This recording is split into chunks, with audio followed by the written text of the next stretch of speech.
कैसे हैं आप सब? आई होप सो आप बहुत अच्छे होंगे।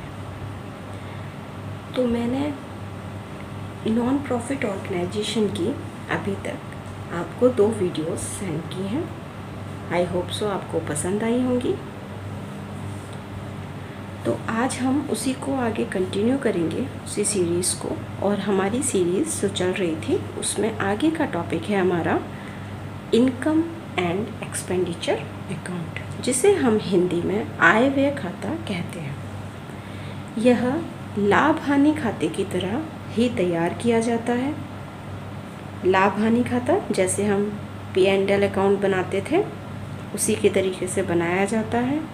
इसके डेबिट में चालू वर्ष से संबंधित आगम व्यय व क्रेडिट में चालू वर्ष से संबंधित आयों को लिखा जाता है। जैसे हम लाभ हानि खाता बनाते थे, लाभ हानि खाता बनाने में जो हमारे खर्चे थे उनको हम डेबिट में दिखाते थे और जिनसे हमें इनकम रिसीव हो रही है उन्हें हम क्रेडिट में दिखाते थे। क्लियर है?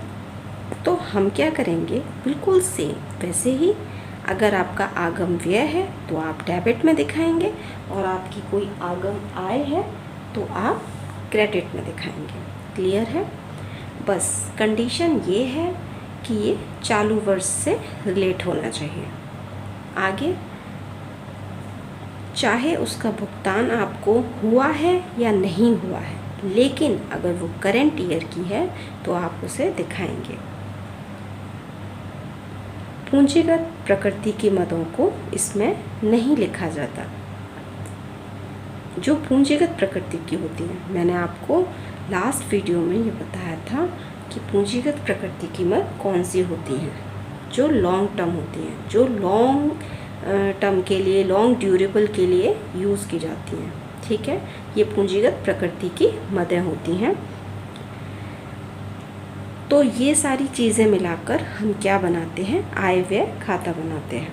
ठीक है, बाकी हम इसका बैलेंस निकालेंगे। बैलेंस निकाल के जो आएगा वो सरप्लस, और जो अगर लॉस होता है तो फिर हम उसे डिफिसिट बोलेंगे। ठीक है, बस उसमें हम प्रॉफिट लिख देते थे, नेट प्रॉफिट, और यहाँ नेट लॉस लिखते थे जब हम P&L अकाउंट बनाते थे। लेकिन यहाँ पर हम इसे अतिरेक यानी कि सरप्लस और घाटा यानी कि डिफिसिट लिखते हैं। क्लियर हुआ? चलिए आगे चलते हैं। पूंजीगत प्रकृति की मद, क्योंकि आप पूंजीगत प्रकृति की मद को देखेंगे तो ऐसी मदें जिनका लाभ अनेक वर्षों तक प्राप्त होता है, जैसे कि इन्वेस्टमेंट हो गया आपका, फिक्स असेट्स हो गई आपकी, आपने कोई चीज़ सेल की है या परचेज़ की है, कौन सी, जो फिक्स असेट्स से रिलेटेड है। तो कोई भी ऐसी चीज़ जो आपने फिक्स असेट्स को सेल या परचेज़ करके अर्न किया है, ये सब आपकी पूंजीगत प्रकृति की मद होती हैं। ठीक है, कैसे आइटम्स होते हैं ये? पूंजीगत प्रकृति के, कैपिटल नेचर के। आगे आते हैं हम आय व्यय खाते की विशेषताओं पर। आई होप सो आपको आय व्यय खाता क्लियर हुआ होगा। अब हम इसकी विशेषताएं पढ़ते हैं, फिर हम इसका स्ट्रक्चर डिस्कस करेंगे। ठीक है, तो आय व्यय खाते में क्या होता है, हम आयगत व्यय और आयगत आयों को लिखते हैं। व्यय डेबिट साइड में और आय क्रेडिट साइड में लिखा जाता है।